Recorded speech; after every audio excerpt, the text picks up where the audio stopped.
Bonjour les lecteurs de notre chaîne YouTube et aux membres du forum de rcmap.com. Alors on se retrouve pour notre deuxième numéro, les news du mois. Enfin, quand je vous ferai ça de temps en temps, tous les 15 jours, tous les mois, je ne sais pas exactement. C'est pour vous annoncer déjà quelques news, vous en montrer, mais aussi pour vous montrer tout ce qu'on va traiter, les futurs articles et où on en est, parce qu'il y en a certains qui sont un peu arrêtés, qu'il faut que je reprenne. Vous expliquer pourquoi. Déjà, pourquoi, c'est souvent il y a un manque de temps, et des fois il me manque une pièce, il manque un élément, où je fais une bidouille et je n'ai pas de quoi le faire. Donc des fois, ça prend un peu de temps. Alors là, vous avez tout un tas. Il y en a combien là? Des voitures Il y en a 7 voitures que j'ai récupérées ce matin chez Modelis 34, qui continue à étoffer sa gamme de véhicules Tamiya et T2M. Alors, parce que lui comme moi, on aime beaucoup les voitures d'aspect maquette au niveau carrosserie. Alors c'est vrai que Tamiya dans ce domaine, ils sont quasiment imbattables. Alors ça, je vais vous présenter. Il y a des voitures qui sont vraiment nouvelles et d'autres qui étaient plus dispo depuis un moment et qui sont de nouveau dispo. On va voir ça après. Mais alors, dans les articles qui vont suivre bientôt, et les essais surtout, les voitures qu'on va faire rouler, moi j'ai décidé de tester le DB8. Donc on connaît, j'ai fait pas mal de vidéos sur le BX8 SL, on l'a passé en GT8 version charbon. Là le DB8, il a un look différent, des pneus style short course. Moi j'aime bien son look.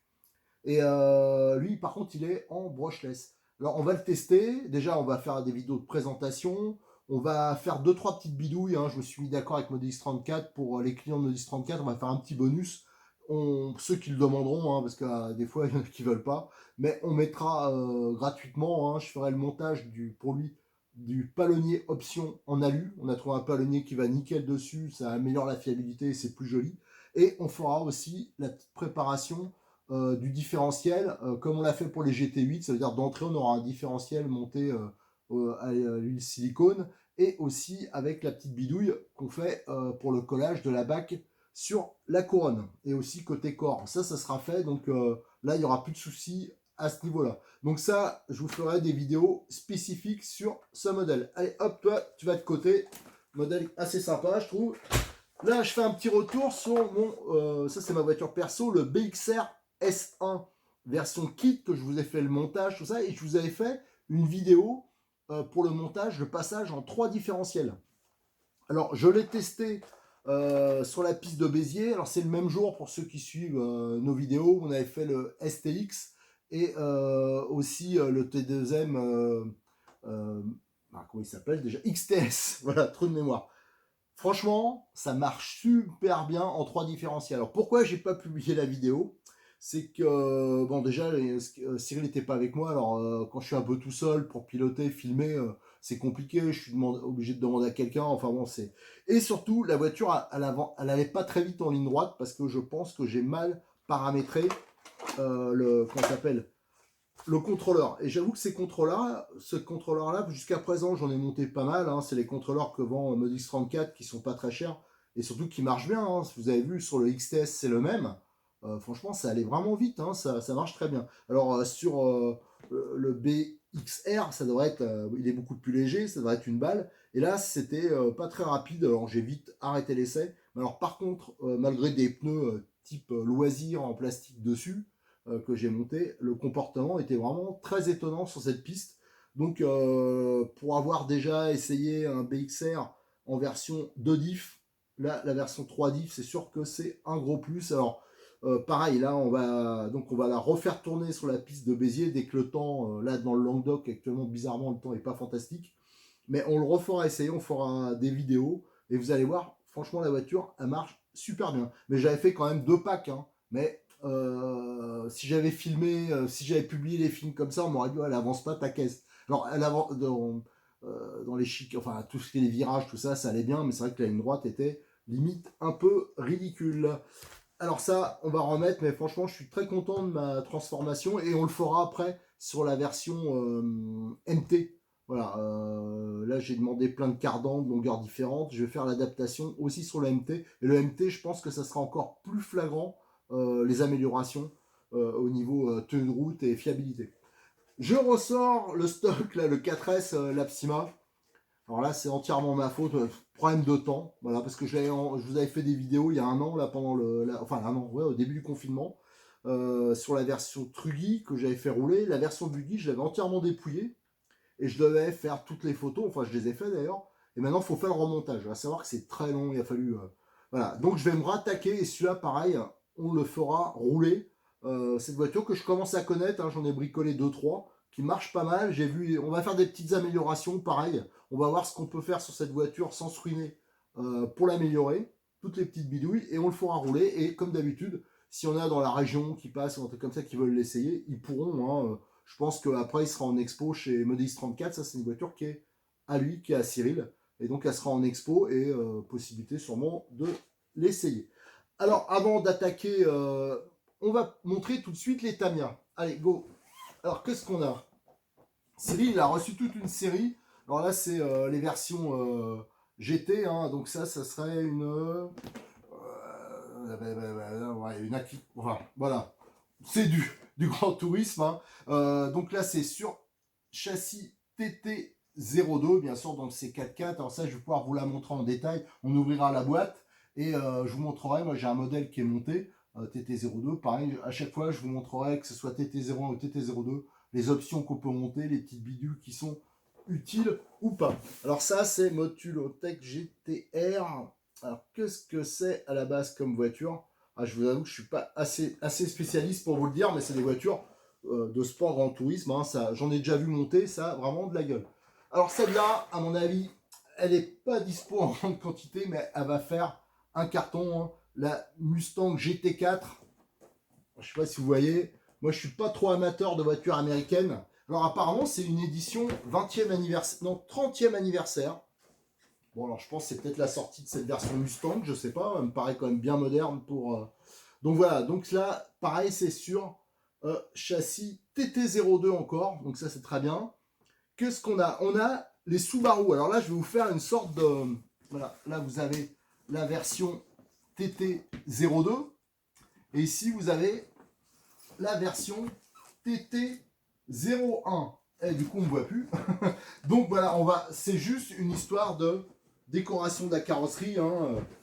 Donc voilà, ça, on va faire un petit comparatif entre les deux versions. On va voir s'il y a vraiment, si déjà il y en a une qui est plus rallye terre, l'autre plus circuit. Il y a aussi bien sûr la différence au niveau de la décoration de la carrosserie.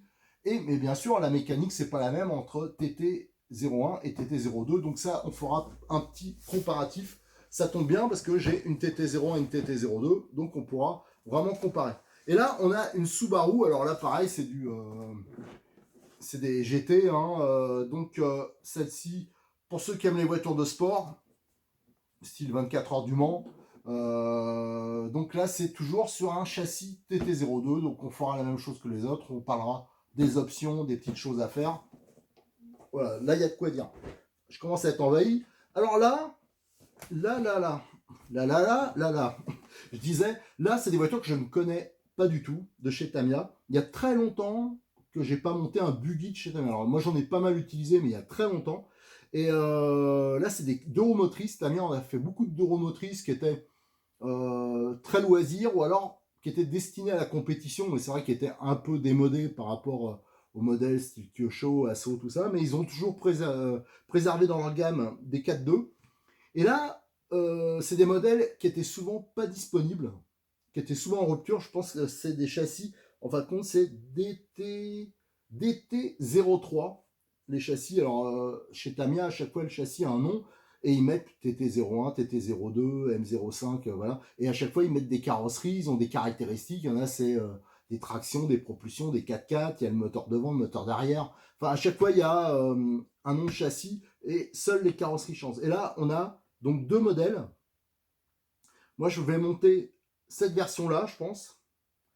Voilà. Et à savoir, donc les deux sont maintenant dispo chez Modélis 34. Il vient de les rentrer et avec quelques pièces, les pièces qui étaient disponibles.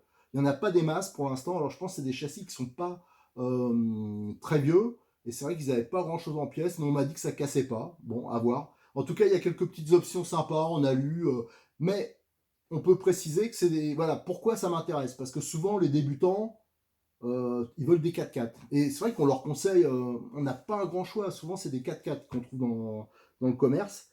Moi, pour certains, qu'on n'est pas trop bricoleur, ou alors pour se faire la main, moi je trouve qu'un 4x2 c'est très bien. Avant, de toute façon, on débutait tous en 4x2. Hein. Il y avait pas, c'était une école de pilotage. Hein. On maîtrise la voiture, autrement de toute façon, elle dérape. Donc, et après, quand on passe en 4x4, ben, bien sûr, c'est beaucoup plus facile. Et surtout, on a appris à se faire la main au niveau mécanique sur la voiture. Et surtout, en 4x2 aussi, ça oblige à régler la voiture pour avoir une tenue de route. Donc, moi, je trouve que ça a quand même un intérêt.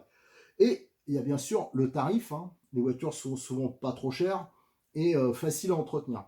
Là, ce qui est intéressant, on verra, hein, c'est que ces séries-là, pour l'export, elles sont livrées, donc bien, elles sont sur roulement, mais surtout il y a le variateur, le moteur et les amortisseurs hydrauliques qui normalement sont en option. Donc ça, c'est, je pense, c'est intéressant. Donc je ferai le montage des deux voitures, donc vous aurez plusieurs vidéos sur le sujet, et on fera, pareil, les tests, les essais. On va essayer de rouler un maximum avec pour essayer de donner des conseils. Et pareil, j'ouvrirai une rubrique spécifique sur le forum de RC Mag pour échanger sur ce type de châssis. Ça permettra d'évoluer ensemble, de donner des conseils, des astuces.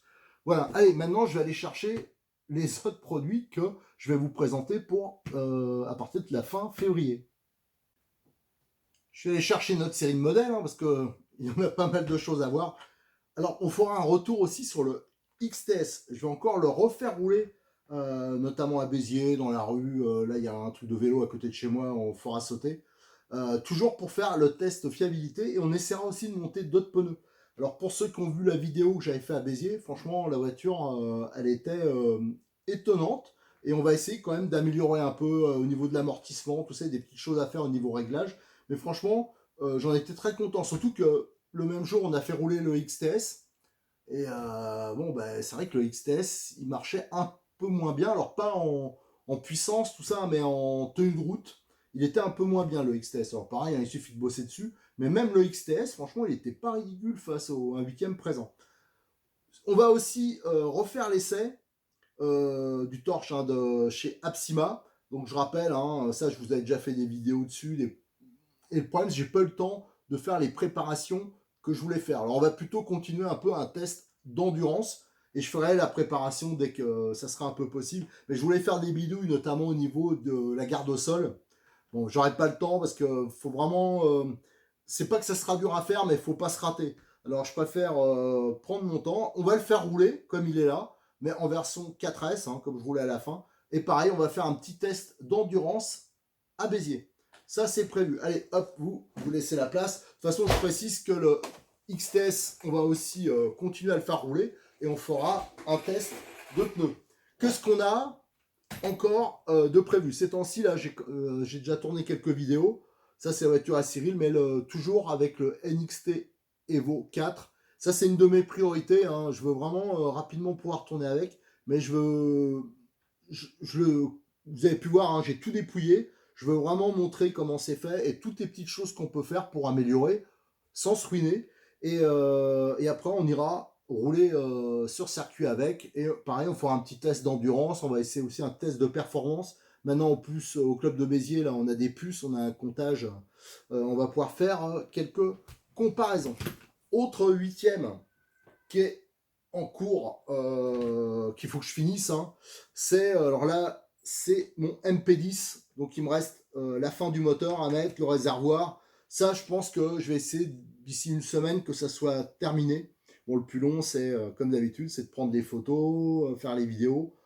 Bon, il y a un peu de taf et ça sera, après, il me restera la carrosserie à faire. Qu'est-ce que j'ai encore? Ah oui, oui, oui, je l'ai posé là.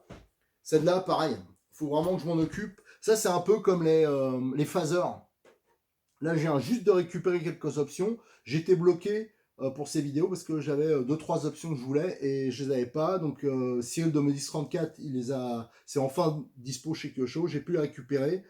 Et donc, on va bosser sur la phaser, mais ça sera un peu plus tard. Mais avant, on va bosser sur la FW06, hein, la superbe Nitro un dixième de chez Kyosho. Là, j'ai reçu les échappements que je voulais tester.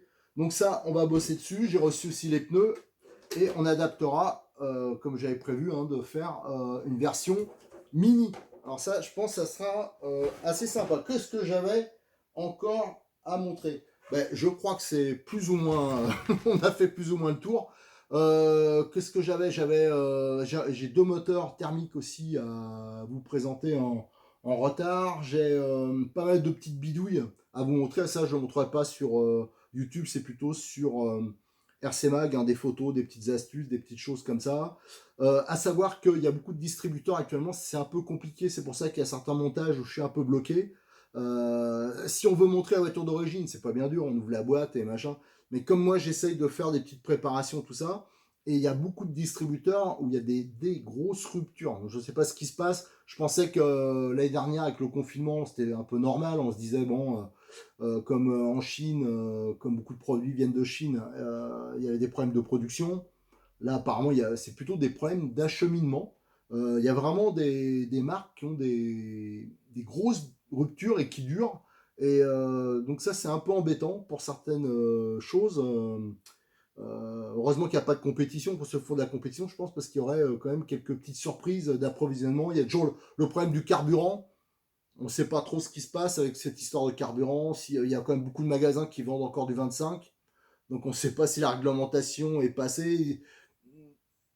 Là, c'est un peu le mystère, hein. Moi, personnellement, j'en ai pris 15 litres d'avance pour être tranquille. Mais tout le monde a paniqué. Il s'est vendu beaucoup de carburant en début d'année. On pensait que ce serait en rupture. Et finalement, il y a beaucoup de magasins qui ont encore. Moi, Cyril, il m'a dit qu'il venait de recevoir encore 200 litres. Donc, il y a encore du carburant de dispo. Mais prévoyez quand même. Moi, je préfère mettre de côté un tout petit peu. Le carburant, ça se conserve un an, hein, il n'y a pas de problème. Surtout si on l'ouvre pas. Alors, prenez plutôt des bidons de 2 litres, hein, si vous prenez un gros stock et que vous roulez pas énormément. Donc il y a ça. Normalement ce week-end, c'est pour ça que je fais la vidéo maintenant, parce que là il y a un peu de temps qui s'est libéré. On devait être à la première course de l'année, ça devait être le Grand Prix de Montpellier, mais qui a été reporté il y a déjà un mois et demi. Je pense que c'est au mois de mai, au mois d'avril. Et là il y avait seule la Gatoise avait été maintenue. Donc c'est le club d'Agde, hein, qui a un superbe circuit, que ce soit TT. Je vous invite à regarder, il y a pas mal de vidéos sur notre chaîne YouTube et aussi des photos sur le forum de RC Mag. La piste d'Agde, donc crawler, tout terrain, ils ont beaucoup bossé. Je m'en doutais, hein. Quand je voyais la date maintenue, je me disais, je m'étonnerais que l'administration accepte une course, surtout que dans notre coin, c'est un peu chaud actuellement. Moi, je sais pas si autour de vous c'est un peu pareil, mais autour de moi, là, il y a quand même beaucoup de cas, et des cas parfois graves, même des morts. Donc ça m'étonnait quand même que la course ça soit maintenue, et en fin de compte, ouais, la préfecture, comme on pouvait s'y attendre, ben, elle n'a pas donné l'autorisation. Alors, il y a quand même quelques pilotes qui avaient réservé, enfin bon, c'est un peu chaud. Donc on devait normalement ce week-end faire un week-end course, ça veut dire avec des photos, des vidéos. C'est annulé. Je ne sais pas quand est-ce que la prochaine fois on pourra assister à une course. Moi j'ai l'impression que c'est un peu compromis pour au moins jusqu'au peut-être mai-juin. Mais donc on va se consacrer, c'est pas bien grave, hein, on va se consacrer à nos montages, nos petites préparations. On a beaucoup de choses qui devraient arriver. Alors à savoir que le MP10, le TKI2 n'est toujours pas dispo. Là ça fait partie, normalement il devait arriver début février. On m'a même dit fin janvier. Donc ça a pris du retard. Euh, Moi j'ai l'impression qu'il y a quand même des. Ils sont bien partis, les colis, mais je pense qu'ils ont des problèmes d'arrivage, hein, et ça, toutes les marques en sont victimes, hein, parce que les ruptures, c'est un peu généralisé. Alors, il y en a qui sont plus touchés que d'autres, mais c'est vrai que c'est un problème. Alors donc, je vous dis, hein, pour tout ce qui est carburant, moi je conseille de stocker un tout petit peu, parce qu'on ne sait pas ce qui peut arriver.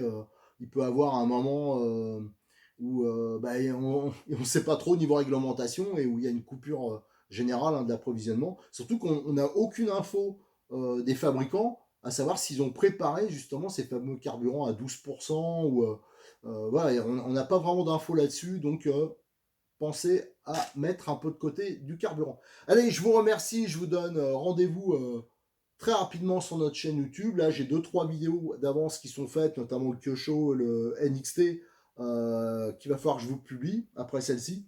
Et après, je vais essayer d'enchaîner. Là, je vais essayer de me consacrer, tant qu'il fait pas beau, à vous faire des vidéos présentation et techniques. Allez, je vous remercie. À bientôt sur notre chaîne YouTube.